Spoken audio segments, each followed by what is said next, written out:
Well, good morning, everybody. Thank you very much for coming. I know that it is a very busy time and it takes a lot of effort to drive out the front gate. I do it every morning and it takes a lot of work and preparation to be here, so thank you for taking the time. As Albert said, my name's Teresa Hogan and I am the Livestock Officer for Hunter Local Land Services. I'm based out at Merriwa, so I'm on the very western edge of our district, but I'm actually a 7th generation farmer. I run a merino stud and work on the family beef and sheep business, so I completely understand where you're coming from. I also sit in the same seat as you and have to make decisions. I chose to feed 3 years ago, and every day I question why I did that, but that was my business decision, and it keeps me plenty busy and very poor in the back pocket, but it was a decision and I made it and I've stuck with it. And basically today, I really want today to be about your story, working with you, so please feel free to stop me at any time and ask questions. This is an open floor situation and we'd like to work with you and help you with your drought strategy, and so at any time just pull me up or pull Ian up and we'll be able to work through your question. So basically today it's about decision making, and I think that's probably the hardest part of the drought, is actually stepping back and looking at your situation and making decisions based on where you are now, where you want to be, and what the weatherman says. So one thing we can guarantee is we have no idea when it will rain, really. We can't guarantee that that's going to happen. So all our decisions have to be based around the fact that it's not going to rain, and then if it does rain, we can all dance in it, and we've already made some decisions to help us get back on track much, much quicker. So at the moment, we're at the point where there are plenty of different roads that we can go down, and it's about making that decision as to which one you're going to take and how you're going to take it. It can be really daunting, and I know it's hard to make those decisions, but a good decision now, or even a bad decision now, is better than something that's far too late and you end up behind. So make those decisions and we can move forward, and it doesn't matter what that decision is, but you made one. So basically, assessing your situation is asking yourself a number of questions, asking your business a number of questions, and asking your farm a number of questions. Can you get yourself through if you decide to feed? Is it best that you reduce stock and stick with your breeding herd? A lot of you I know have already made those decisions, and you've already cut back to your breeding herd, and you're still looking at it, questioning where to from here. But it's basically about breaking down the everyday and looking 2 weeks ahead, 4 weeks ahead, 6 weeks ahead, 6 months ahead, and being able to break that down into manageable pieces that take a little bit of pressure off yourself and get you through the next day and the next couple of weeks. So this process with myself and Ian, we're going to sort of step you through a few of the things that you need to be considering when you are assessing your situation. So in the room today, do we have beef producers? Do we have any dairy producers? That's good. Someone got me the other day, and I wasn't ready for a dairy producer. We don't have too many out at Merriwa. And do we have any sheep producers? Excellent, great, all beef producers. So basically we need to look at what stock we've got in the paddock right now and what sort of demands those animals are going to require. So are they cows and calves? Are they first-time heifers with calves, because they're going to require more energy? Do you have trade animals that you are trying to feed for growth and you want to ship out as quickly as possible? Or do you have old girls that are, on their 5th or 6th calf, and they're just sort of tracking along at maintenance levels? So it's about just walking out the door and assessing what's in front of you and what kind of demands those animals are going to have. So that's a really easy one. You don't have to strain yourself too much, because you can see that in the paddock and you can see what you've got in front of you. So the next step, once you've assessed what's actually in the paddock, is what condition they are currently in, because that can affect how much feed they're going to need, and it's also going to affect your ability to sell them if that's the decision that you've made. So as a rule, you want to keep your cows in condition score 3. So that's basically this top animal. You know, she's got a bit of fat cover. She's going to be much easier to maintain at that level. She'll find calving a lot easier, and she'll be easier for you to manage. One of the biggest things is if that cow starts slipping out of that condition score, you are going to be finding it a lot more difficult to bring her back. So the idea is to not let her slip. When she calves, she will likely slip at least half to an entire condition score. So obviously if you've got her sitting already in 2 when she's calving, she's going to be slipping into a welfare situation, and that's a lot harder to bring the animal back from. You want to look after your animals so that she can look after her calf. So you're feeding to keep that good fat coverage over the entire body. So once we get down into that condition score 2, we're looking at an animal that you can visibly see those ribs and those pin bones, and she might still be quite strong, but she's starting to cost you a lot of money because she's going to require more feed to build her back up again. And it's down the track, it's going to actually take you a lot longer to get her back to where she was. And then if we just move on to condition score 1. So this is an animal that is in a lot of trouble and is going to take a heck of a lot of work to get back from. She may be down, and if she's down, that's when you start looking at a serious welfare situation, and she might not get back up again. But certainly this level of animal at condition score 1 isn't fit to load. You can't put her on a truck, so you're going to have to feed her. And again, that's going to cost you money. So we actually have a booklet, which I'll get Albert to pass around to each of the farms, and I'll get Ian to just run everybody through this booklet and what it means. Thanks, Teresa. Morning, everyone. Thank you. Okay, this is the world that we don't want you to live in, or manage your way into it by accident. If you have a look at page 5 of the little book. Could you take that mic away from your mouth? Yeah, sure. Okay, have a look at page 5.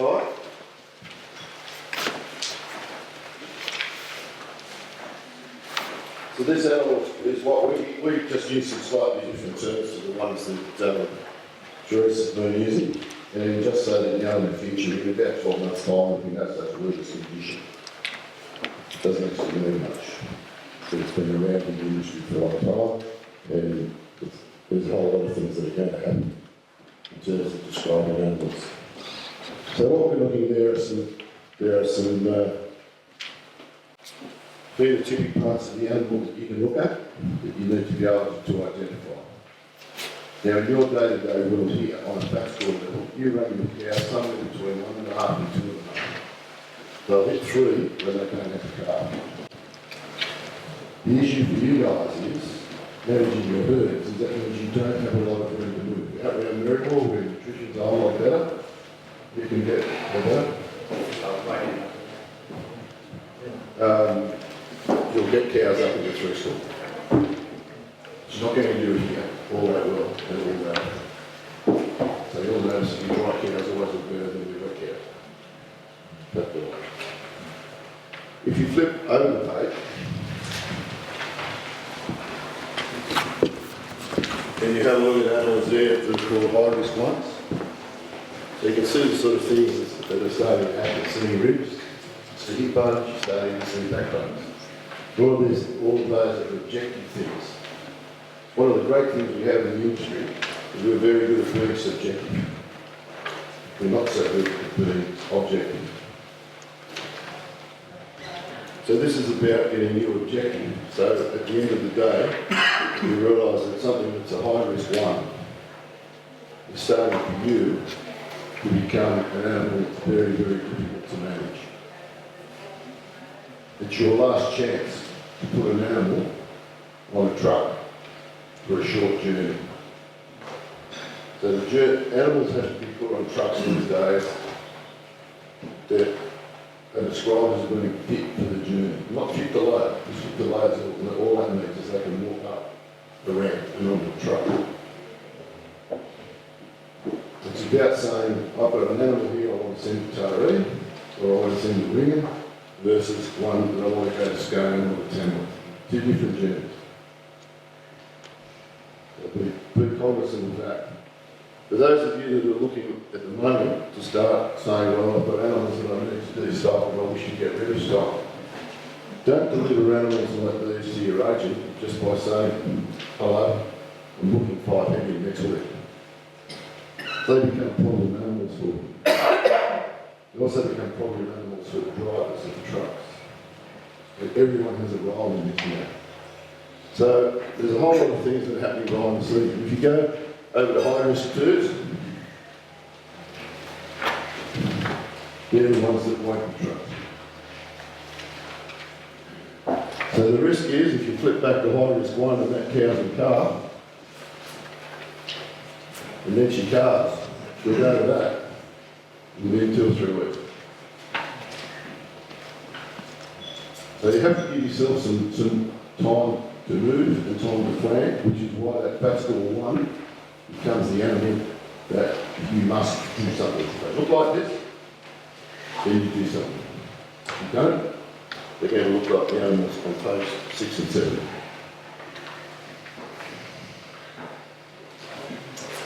Unfortunately, those of you that live in this area here, there are a lot of tourists who drive around your roads on the weekends.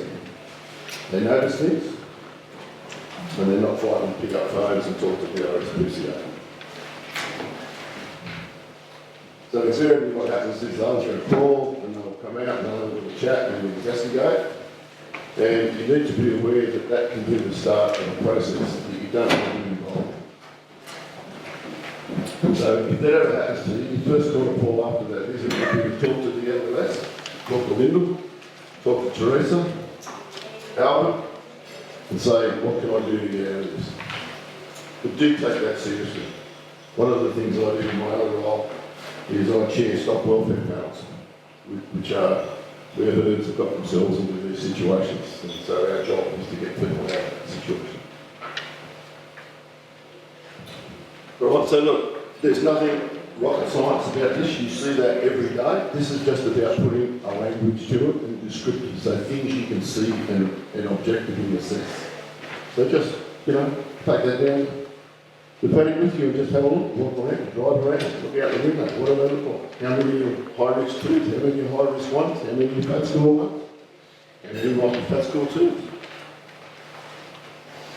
So the thing you need to remember is all of those animals end up where you can see greater parts of their skeleton. For what reason? What have they lost? Fat. What else have they lost? Muscles. They've eaten their muscle to live. And they will eat. To go from being at a fat score 2 down to these high-risk 1 animals, they will lose 40% of their muscle mass. How do we know that? We actually measured it. We had a group of cows that went from Glenhumes to Grafton that were involved in an animal breeding experiment, and government bureaucrats got in their road and they had to be sent somewhere where they probably should never have been. Those animals went down to Grafton Research Station and lost a big weight. Fortunately, people running the experiment were able to have the skills and the equipment to measure the amount of muscle that we had, and that's what we found, 40%. That happened within 6 months. So that's one reason why you never send cattle from the west to the east, you always send cattle from the east to the west. Anyway, the other thing that goes in this as well is your pasture. What pasture do you have? Everyone loves looking at pasture. Don't you? You guys love it. You'd rather look at cows. Much easier. The way you have to do is be objective about your pasture. And just a couple of little things. I'm not going to go into it all now. You're going to grab yourself a quadrant, which you can make that up, 50 by 50. When you've done that, and you've been down to Bunnings or wherever you go, and you buy one of these, That's how you can assess ground cover. There's 10 little squares in there, little 5x2. Just put it on the ground. And you can say, well, what percentage of the ground is covered by pasture?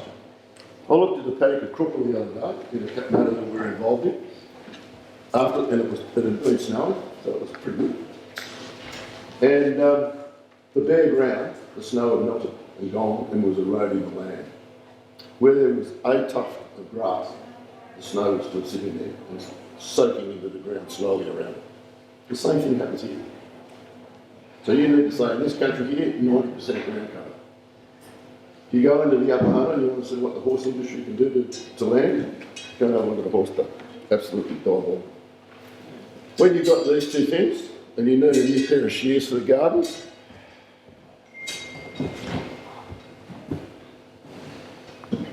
then you're going to talk about cutting pasture. So you want to know how many kilos are there. If it's all brown, it's dead easy. But these guys can run a little workshop for you on how to assess pasture. Not a big issue. Can be done. And it'll teach you the skill of actually measuring. You're all going to say, well, how low do I cut the pasture?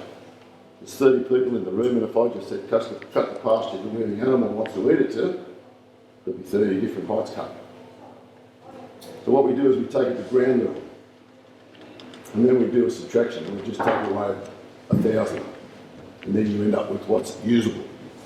And that's the bit that the animal can actually get hold of. Remember, animals don't graze forever. They graze about 14 hours a day. That's about it. Then their tongue gets tired, they've got to go away and chew it, have a bit of a rest, and start again. And that's it. That's the finite amount of time that they've got to graze. So you can have a paddock with nothing in it, and you put one steer in it, and you think, oh, that animal will survive. Well, why? It might be in a 10 hectare paddock, but it's physically incapable of harvesting enough pasture because there's not enough there for it to eat. And remember, to eat, you have to have some teeth to bite the food. So the second thing you can do now is get your cattle in the yards and go through those sort of things. How many actually have teeth? Old cows that you love, you know, church cows, you keep them every year because you like to look at them. Then they don't need to do anything. So get yourself a bit of gear. If you want to go one step further, that's part of your tax deduction, the next part's a microwave.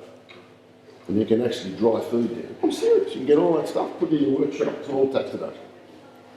Not a drama. One way of ladies, you get in the microwave, or the gents are cooked. Every couple of years you'll get a new microwave and the taxation department will give you 100% discount on it. Because it's for pasture assessment. So get that skill. That is really, really important that you get that skill. And you match it up with this, and then you have a basis for a decision. A plus B equals C. Teresa's going to tell you what the C is now. Am I? Yep. Because it's all about your next decision. What do you do? So before I move on to the C, I need time to work out what C is. Ian mentioned the fit to load, or as he likes to refer to it, fit for journey, which is obviously a much better analogy. So make sure you grab one of these on your way out. But basically, it just is a small pocket guide that runs you through what your obligations are and what your responsibilities are, and what sort of things. So it actually, when I get to it, it actually gives you some images of animals that should not be seen at sale yards, so they're not fit to load. But it also talks you through each person's responsibility, because just recently they changed some of the rules, and now it's the onus is not just on the owner of the animals, but also the truck drivers, the agents that receive the animals, and the sale yards that receive the animals. So there's a big chain of responsibility now. So it's really important that you understand that. So grab one of these, and if you have any questions, grab Ian or grab myself, and we can run you through some of the finer details of this little document. Now that you've worked out what you've got and you've assessed its condition, it's now up to you to decide, are you going to feed that animal or are you going to sell that animal? So if you decide to feed that animal, there is a couple of things, there's actually a lot of things that you need to make sure that you have fully worked out before you commit to it. In particular, at the moment, is making sure that that feed is available and that you can get it in a timely fashion so that you're not left short with animals that need feed.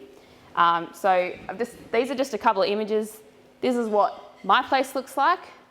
Got some rain last week, so it's a little green tinge to it, but this is what committing to feeding looks like, putting them in small paddocks, confinement paddocks, and feeding out roughage and feeding out a sort of either a pellet or a grain mix, and knowing that that's available and that you're able to get it.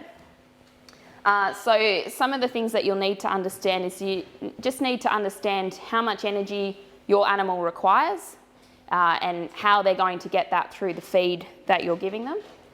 So these figures are a little bit outdated because you've got bigger animals now. So these are based on a 400 kilo cow and about these days it's more like a 500 kilo cow, so just keep that in mind. But I just wanted to highlight to you with the red circles just the difference between feeding a dry cow and feeding a cow with a calf at foot. So she almost needs double the amount of feed that a dry cow needs because she has that calf at foot. So it's making sure that you're upping that feed accordingly as the demands of the calf will start to strain on the cow and they'll start to pull her backwards. And that might be a situation where you might want to consider early weaning the animal. We sort of suggest about that 100 kilos, but Lindell's going to actually run you through some more specifics of early weaning and what that could look like. But basically this is just what the animal needs for maintenance. So this is just sitting her at the level. Yes? What cost per day? Great question. So that's the point. yes, absolutely. So basically that equates to if you're feeding I after Tuesday found out that that a lot of you are feeding a grain pellet. And so if you're feeding that at 70% grain pellet, 30% hay, you're looking at about 7.9 kilos per head per day, which is equating to $4.71 per head per day to feed that cow and calf unit.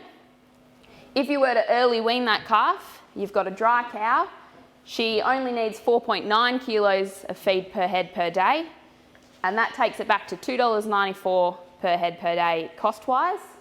And then that calf that you've weaned, if you've decided that you're going to feed those calves at that 100 kilos, it's about $1.48, $1.48 feed per day, 88 cents per head per day.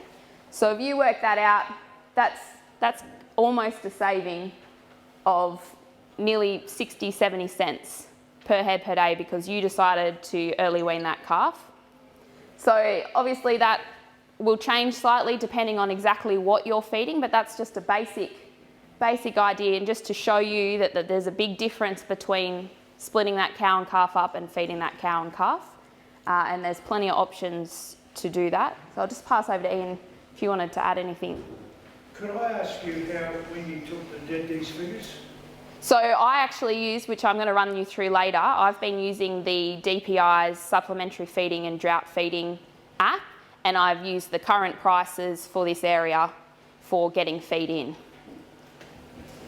you think they're a different call than what you feel they should be? Pardon? Do you think the figures are wrong, different? Oh, well, you know, if you've got 100 head, it's costing you $400 a day. That's right. I go, where's the economics? Exactly, that's a great point. $1 a kilo for a tough cow. Absolutely. I mean, That's your call. you've got to think about it. Yeah, that's what this is about today. Yep. That's why I've put those figures up there, because sometimes I think, and I do it myself, you forget how much per animal that's costing per day. And if you step it out a little bit and just write it down on paper, all of a sudden you're realising that they are just stripping your back pocket. So the issue there is the calf one is giving you growth, the cow one is just maintaining the weight. We can show you how these figures are all calculated. It's not a lot of rocket science. Once we show you how they're done, you can understand how it works. But what we find is most people are underfeeding cattle. People always underfeed cattle. And one of the other issues with all of this is See how we've got up the top an open hay and a grain guide? It's not about feeding blocks. It's not about feeding wet licks or dry licks. All of the country that I've seen coming through here, there was one paddock close to the end of the highway where the lick might have been useful, but it still had a bit of green in it. So all of the licks, whether wet or dry, you know, you're familiar with what I'm talking about? The loose licks you now buy the resellers that come out of North Queensland, they use them in their wet and their dry season, the dry licks, the anti-pros, the other ones that come in the blue tubs, all those sort of things, they're the wet licks. They're not designed to do anything else other than maintain an animal's weight. They're not designed to put it on, because most of them you're feeding less than a kilo a day. They're just using molasses as a carrier for urea or other forms of urea. That's all they do. It doesn't matter whether you use urea-based block. Some people, you notice, you go to the reseller and they'll say, oh, we've got these protein meal blocks. Protein is just used because the meals, when they were made, they were probably fairly cheap. They're not now the cheapest ones palm kernel, because it all comes out of Indonesia, that's a little size. And the amount that the animals eat, if you look at the blocks, that'll probably have an intake of 200 grams a day or 150 grams a day. So if they're telling you there's 30% cottonseed oil, 30% peanut oil, 30% palm kernel, you're getting 50 grams a day. It's just totally inaccurate. So when those things are put on labels, it's correct if you interpret the words that they're used and don't mathematics, but it's not going to provide the animal with sufficient to be of any benefit to them. It's just a carrier for urea between 40 and 70 grams a day, and usually down at that bottom end for safety.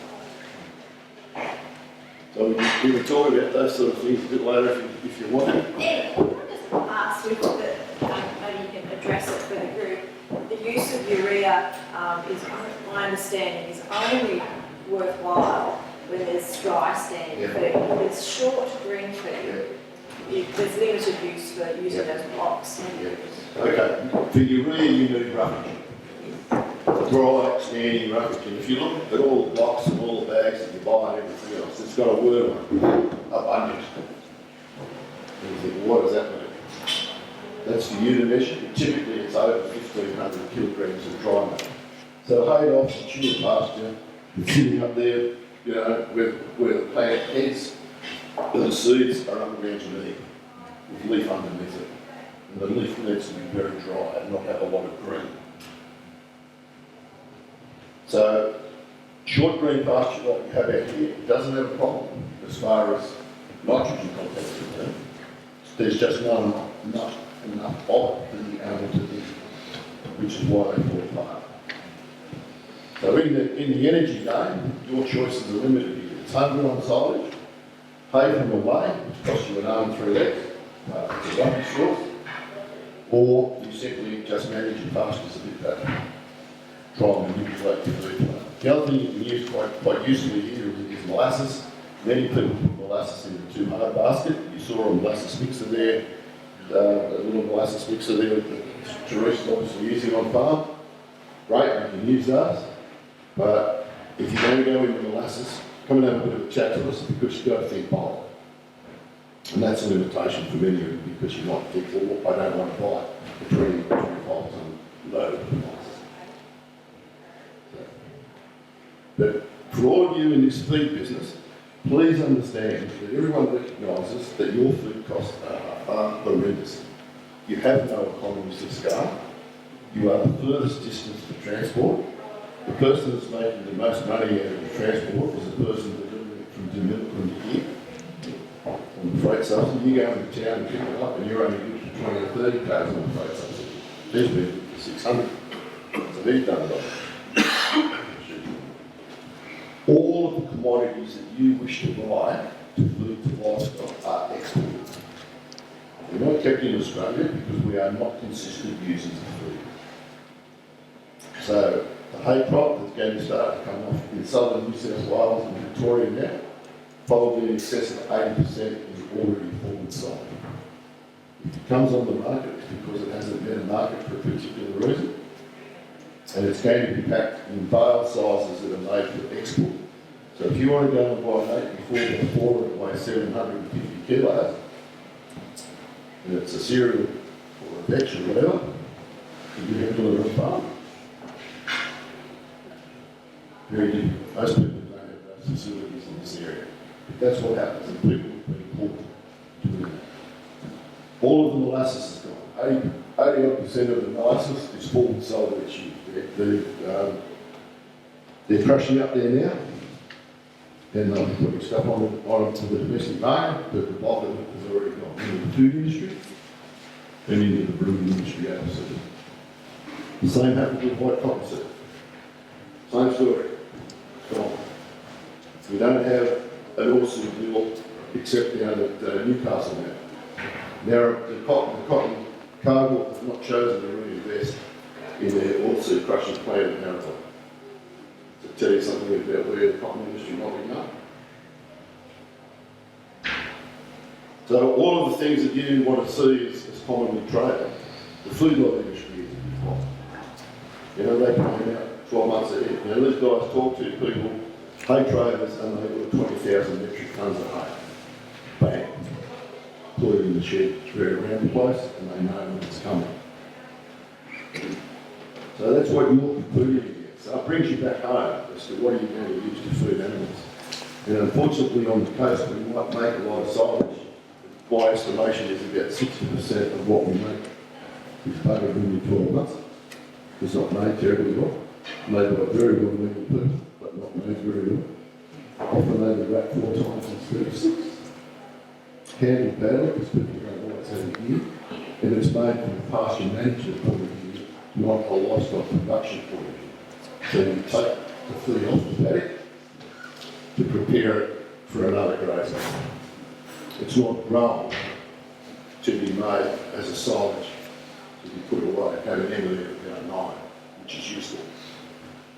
So there's a whole lot of things that you've got travelling against you here, which is why for most of you it's this combination of selling, selectively selling down, and not, you know, the one plea I have for you today is do not fall in love with your cows. It is a bit hard. Yeah, we had a lady the other day who actually told us the situation, and she was quite emotional about it because that was a situation that they were probably going to have to face. And that's a hard one. But you've got to remember, your primary asset is not your cattle, it's your land. Yeah, but unless you've invested a lot of money in genetics. Well, there's a lesson in this drought for that too. How do you, Right. what is? How much do you value it? That's entirely up to you. I mean, that's a very personal thing, and it will cost a lot of money. I mean, there are some producers who would be thinking now about flushing as many embryos as they can, and that's the way they'll get through the drought. So, you know, it's only the embryos that are worth anything. The fact that the animal's got 4 legs in the mouth and a tail and head, that's the bit that gets you in trouble. You don't necessarily make any money out of it. So you can see that for everybody in this room, there's a different set of rules. I mean, some of you might be quite open and you've got sons and daughters or people who can help you out. We're looking around for the rest of you. You're sort of pretty much about my age or gather. And it's not that easy to do things that you could do 10 years ago. So you have to think about all those sort of things as well. What's your view on lick blocks? I've been putting out lick blocks with urea and molasses, 100 kilo lick blocks. What's the value? They cost $140 each and they last a short time. Yeah. What's your... Ian has some really good points. What's your pasture like? Is it green? Is it dead? Is it short? Is it long? What's your pasture like? Sure. Short. Green? Green? Green, Yeah. it is at the moment. How short there? How How short? short? What, Well, oh, golf. does it look like a golf course? No, No. not quite that short. We've got different paddocks, but Yeah. I'm just saying, what's the value in, is there any value in putting these lick blocks No. out? What, No, no longer. It's past its useful date. That bit of technology is solely designed so that the animal has more, can eat more feed, more carbohydrate from high cellulose material, not short green material, which is high in nitrogen anyway. They just can't eat enough of it. So instead of eating 7 or 8 kilos a day, they're probably eating half that. so What you're doing is long, not rubbishy grass, So rubbishy. dead. dead rubbishy grass, high, yeah, that's fine, no problem. But as soon as in a paddock where it's short, it's not going to have any. So as long as they've got a bit of dry matter out there, Yeah, it's designed for their, yeah, but what it's designed to do is increase their consumption of the dry matter. Make it leave more. Now, if that dry matter has an energy content of 6, does it really matter how much more the animal eats? Because an animal needs 7 in its feed to maintain its body weight. So it's like saying, it is possible out here now that there will be pasture, cardboard box will have more energy content than that feed. So what you're doing is really, it's an expensive exercise. It's a good bit of technology, but it's not going to fit a paddock without any pasture light in it and dry standing feed. Okay? So what you do in one paddock can be different in another. But across your herd, the time for that's finished. You need to move on to another feeding system. And that's the only thing that we see. We see a lot of people grab onto a bit of technology and they want it to last that long. It can't. So it's a way of stepping yourself in. If you're saying I want to use blocks, and my cows look like, the fat score 1 cows that we put up there, and my pasture looks like there's 4, and it's got a bit of food on it like that, blocks might be useful to you for 6 weeks. Then you have to change to something else. They just can't go on. but where there's a bit of roughage in the gullies and that sort of thing. No, it's not. You need to have a consistent supply. What you're trying to do is increase the amount of energy that animal ingests every day. The tool that you're using is the urea that's in that mix that you're feeding. So that encourages the rumen to work in a different way. It increases the activity of the bugs in the rumen, and they chomp their way through the cellulose a whole lot faster, release everything that's in there, get up in the morning and say, I'm hungry again and I'll go and eat more. So it increases their intake. You have to have the input.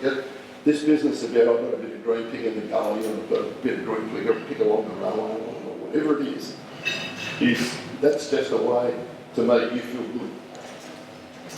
It's of no use to the animal whatsoever. Can I just add There's just not enough of it. It's about volume. My take on that is that if you've got a body of dry standing feed, I mean a body like that, those blocks might be okay for dry cows, but even pregnant lactating cows, if that's dry standing feed, they can't physically eat enough of that to meet their daily energy requirements.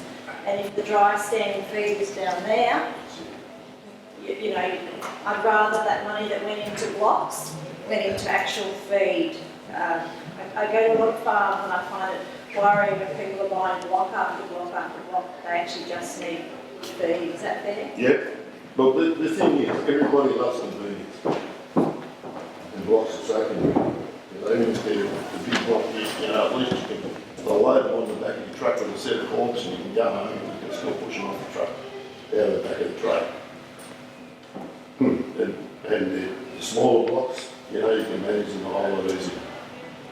And the dry mix, put them in the bag, put them in the bag already, so away you go. It's nice and easy. How many people have a set of scales? Not in the bathroom or the kitchen. It's something you can use in the paddock. Cattle scales? Yeah, if you've got your cattle scales, you can do anything. You can set it all up, you can measure amounts, do yourself a little test at home. Go home, if you go above, I think, how much would I feed a cow at that one over there? And if you know a weight, really good. And just collect an armful of food or whatever. measuring what you think.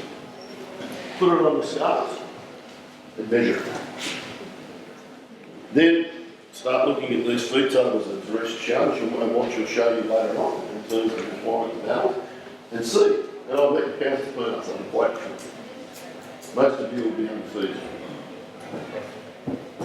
And that's a natural reaction. As you know, the question's already been asked. Someone's done the sums pretty quickly. But the $5 a day. underfeeding comes from the fact that financially, to do that, you're going to go broke real quick. You need not a second, you'll need a third bloody mortgage. Well, You know what I mean, don't you? yeah, look, I understand that perfectly. This is about, I don't know what everyone's bank balance is here, right? It's not my business. But it's your business. And we come to these days now and we see people where money's not a problem. We see other people with the superannuation. And then starting using superannuation, what I think, to start feeding animals. Quite totally different scenario. That's why you have to ask this question. Do you really need to feed your animals? Can you sell them? You know, you've done this little exercise. You know, in a month, there's $150 to get that cow through to Christmas and rejoin. You know, there's $450.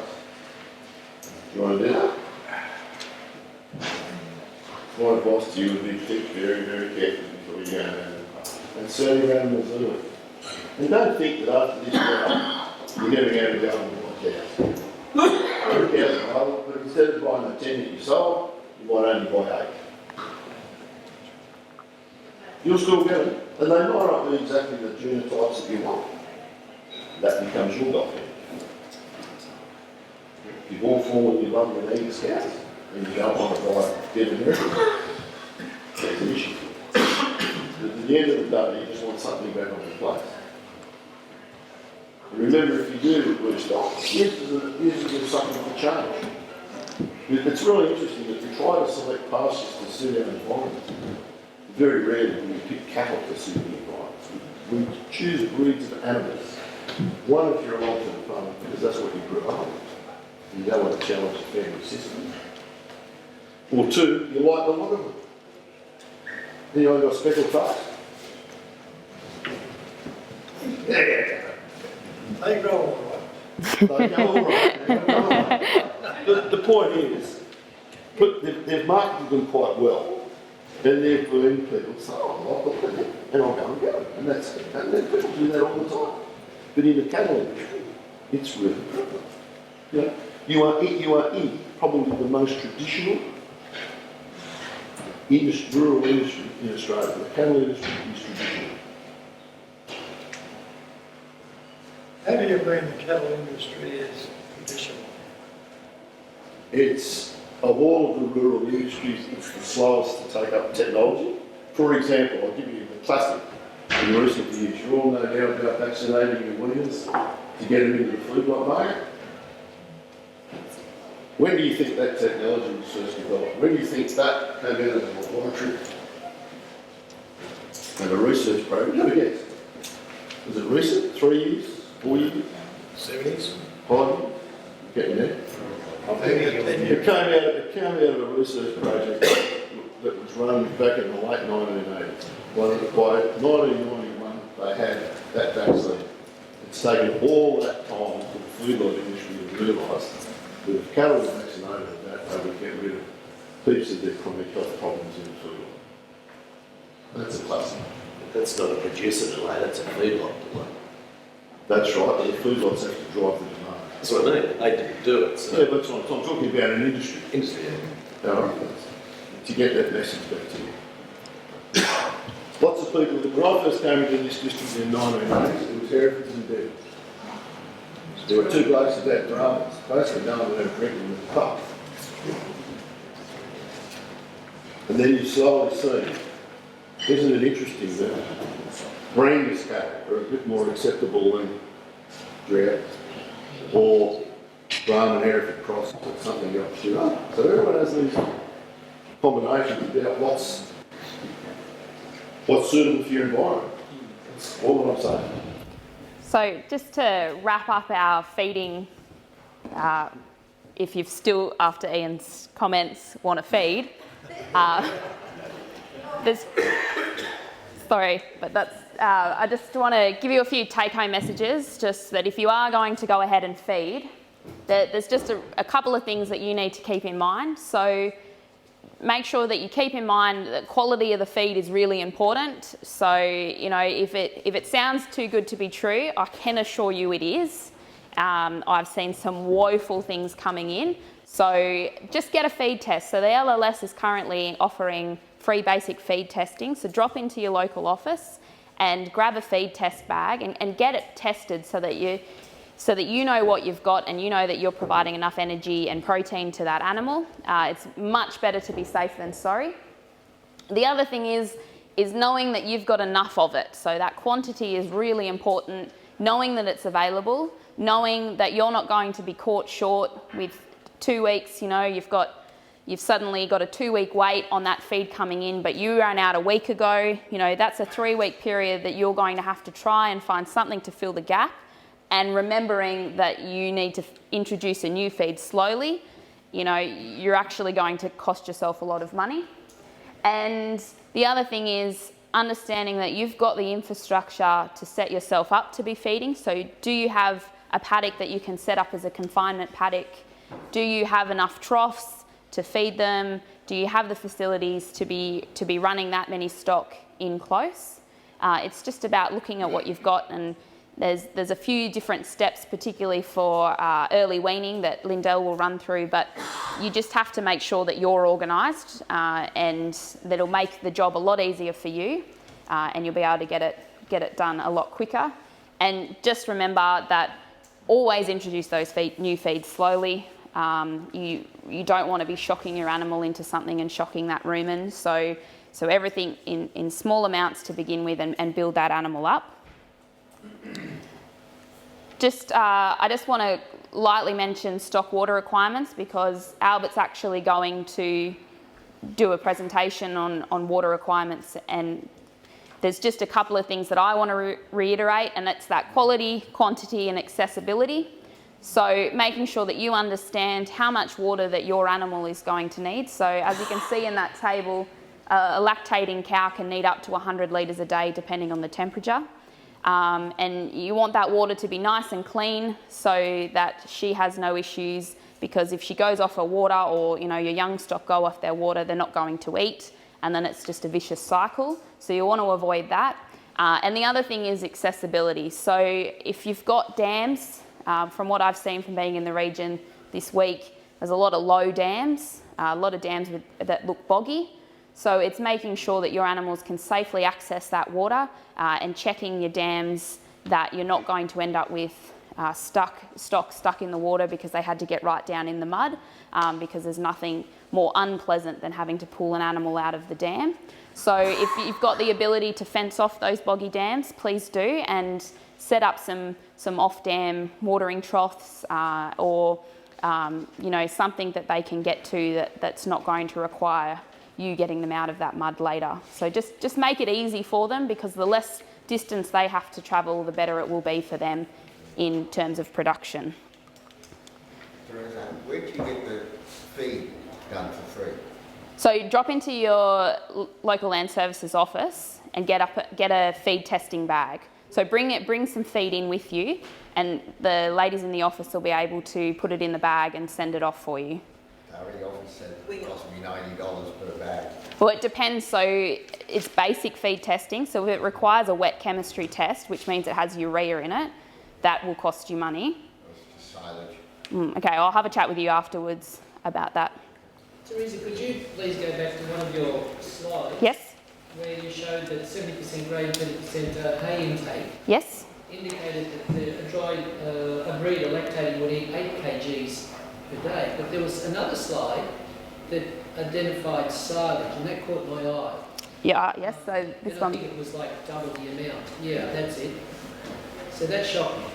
Yes. So the originally when we came, we thought we were smart buying silage. We don't buy any silage anymore. We keep dry feed in closed up paddocks, knee high, and yes. give out the blocks as my friend does down the end there, to get them through winter. We've got them through winter. Maybe not the best we can, but the silage, they're eating 20 kgs, is that right? Yes, so the reason for that is because the difference is that silage does not have the dry matter content. So there's less, once you dry that out and break it down to what they're actually getting out of it, there's a lot less in silage, so they have to eat a lot more of it. So yes, it's one of those things you think that if you put that in front of them, it's going to be enough, but they actually do have to physically eat a lot more. So when you look at that table, have a look up the top, as fed. That's room the nutrition smart talk just for as it is. And it's already been adjusted in that table for moisture. Yes. So that's good. But effectively for you in this district, it would be, if you were offered a 400 kilos if you were offered a 400 kilo bar of silage, you would need to divide it by 40% to work out how much dry matter's in it. And then you'd start using the calculations. Yeah. Okay? So they're just... So yeah, you're buying a lot of water, and you know, that's why, if you ever wanted to buy hay traders, you know, never sell bales or buy the ton, it's always buy the bar. It's all about dry matter, you make more money. So they're just the simple things that you have to, gentlemen has provided, that you need to actually just know exactly what you are feeding and understand those figures. Granted, these ones are slightly outdated because of the size of the animal, but it gives you a pretty good guide as to the difference between feeding each of the different feed types. Just a quick question then, rather than producing silage, should you just produce hay? Can you make good hay in this district? I would doubt it. So silage is an option. The point is, you really, like, if you could take a 10 hectare paddock, for example, and set it up to make silage, say a white grass silage, for example, and you just concentrate on it, you don't graze it, you manage it. Sole purpose in life is to end up in a plastic, in a wrap bar. You're going to wrap it 6 times. Why? Because you'll get 2 years storage out of it. And then you just turn it over. And you handle it well. You know, you don't handle it without foam or something protecting things on any gear you've got to lose. You've got to remember, every time that you move a silage bar, you're going to break the plastic, and it's going to let the air in, and that is what we're all about. Okay, so, you know, it's things like someone will say, oh, I can do a grain before I go to wrap a bar. And where are they going to drop the wrap bars? Back in the paddock. What's the stubble like underneath? So if you just go straight on the pasture, the first thing it goes, lots of little air holes in it. So what you might be better off doing is say, yeah, that's fine, but I actually cart it out of the paddock. I'm going to have a prepared paddock that you might put down, or something where you splash right down the line, sand or something over it, and level it all out. Take away the risk of punching with plastic, and you're going to wrap there and you're going to store there. And buying silage within your district is like going to the school folk here. You know, you want to buy a bale of silage, it's like buying 20 cent each. Sometimes you get 3 blasts and sometimes you get 23. Exactly. Look, just to finish this session off, just to bring it back locally for you, this is the way I see things. For those of you that have cows and calves, your join is just about to start, or you're probably not bulls out now. Yes? Right? But if you have cows and calves and you're worried about how the cows look, and the calves are sort of 6, 8, 9 weeks old now, and one of them born in July, bring those cows and those calves into a small paddock. Most people in this district have, if you bought a whole farm, you've bought an old dairy farm. So you usually got a few remnants and a few smaller yards around you. Bring them in, feed the cow and the calf a meal for a week, and you're going to let the cows teach the calves to eat food. Then you're going to take the cows away, and they can go straight to the bull. So just leave the bull in the paddock, take the cows to him. The cows, usually by removing the calves that we know are going to act to increase estrogen activity in those cows, and they'll stay the cycle. Leave them there for 6 weeks. Every month, go through your calves and cows, and you bring that in and you repeat that cycle. So you're not going to feed all your calves your cows all the time. You're just going to drift them in. That at the end of probably, you know, say 3 cycles, you're going to end up with all your calves having been early weaned, around 3 months of age, and then you can decide what you're going to do and what you're going to feed them. But remember that people don't want calves under 100 kilos in the marketplace. No market for it. You all know that. Once you can get them up to 4 or 5 months of age and sort of heading towards 150 kilos, 130, 150, then you've got a few options. So there are things that you can do to minimise the impact. And then, of course, you can sell the cows if you wish. But you know, cows are still worth good money if they've got the right amount of muscle in them and they're not depleted. And you might have to do things like sell over the hooks instead of going through the sale. But the reality for most people is the abattoirs are really busy. If you're not a regular client, you're probably going to be put on a 6 or 8 week list. So if you want to get rid of your cows, of course you do the sale. But if you're a long-term client in a particular abattoir, they'll look after you. If you're not, you just join the queue. And again, that's another thing that you can do with the smaller producers. But that's the reality. Thanks, Ian. So just to finish off quickly, so later I'll be running you through this new DPI drought and supplementary feeding calculator. If you want a hand in the smoko break, come and see me and I'll download it onto your smartphone or your iPad so that you can actually go along, because we are going to do a demonstration of it. So please just come and grab me. And just finally, one thing that I really want to reiterate to you all is that you and your family are your farm's #1 asset. So please look after yourselves, make those decisions early, ask for help. That's what the LLS is for. We're here to just be that sounding board or help you with those decisions. I'm more than happy and available to crunch some numbers for you. If you want me to run through that and come up with those costing of feeding for you, I'm happy to do it. I'm available. So please just give me a call or send me an email and look after yourselves and look after each other. Thank you.